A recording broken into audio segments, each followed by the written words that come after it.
నమస్కారం news 9 TV తెలుగుకి స్వాగతం. నిరుద్యోగ శాఖ మండిన లావణ్య. ఆంధ్రప్రదేశ్ లో నిరుద్యోగ జ్వాలలు ఆరడం లేదు.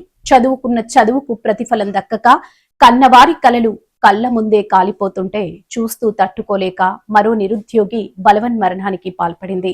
బీటెక్ చదివింది. 5 ఏళ్లుగా ఉద్యోగం కోసం ఊపిరి బిగబట్టి ఎదురుచూసింది. చివరికి ఆశలు అడుగంటి పెట్రోల్ పోసుకుని తనను తాను తగలబెట్టుకుంది. వైఎస్ఆర్ జిల్లా మైలవరం మండలం దొమ్మర నంద్యాలలో జరిగిన ఈ విషాదం ఇప్పుడు రాష్ట్ర వ్యాప్తంగా పెను సంచలనాన్ని సృష్టిస్తుంది.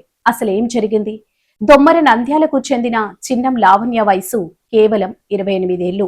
బీటెక్ పూర్తి చేసి ఏదో ఒక ప్రభుత్వ ఉద్యోగం సాధించి తన కుటుంబాన్ని ఆదుకోవాలని కలలు కన్నది.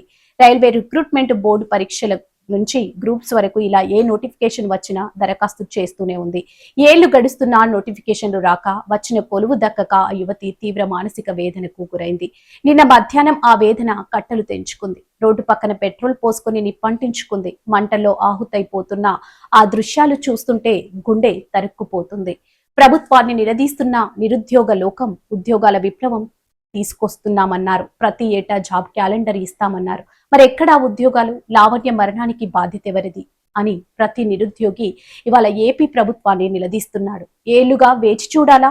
బీటెక్ లాంటి ఉన్నత చదువులు చదివిన యువత పకోడీలు అమ్ముకోవాలా లేక ప్రాణాలు తీసుకోవాలా?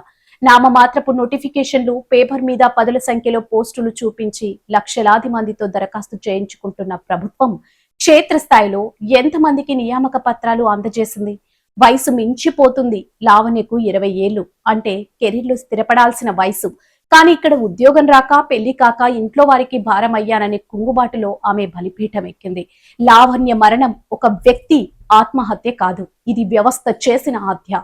ఇప్పటికైనా పాలకులు కళ్ళు తెరవాలి. ఏసీ గదుల్లో కూర్చొని ఇచ్చే హామీలు, పథకాల ప్రకటనలు, నిరుద్యోగి ఆకలి తీర్చడానికి నోటిఫికేషన్ల కోసం ఎదురుచూసి కళ్ళు కాయలు కాచిన నిరుద్యోగుల ఆక్రందనలు ప్రభుత్వం వినాలి. చదువుకున్న బిడ్డలు చితి మంటల్లో కాలిపోతుంటే అది రాష్ట్ర భవిష్యత్తునే కాల్చేయడం అనడం గుర్తుంచుకోవాలి.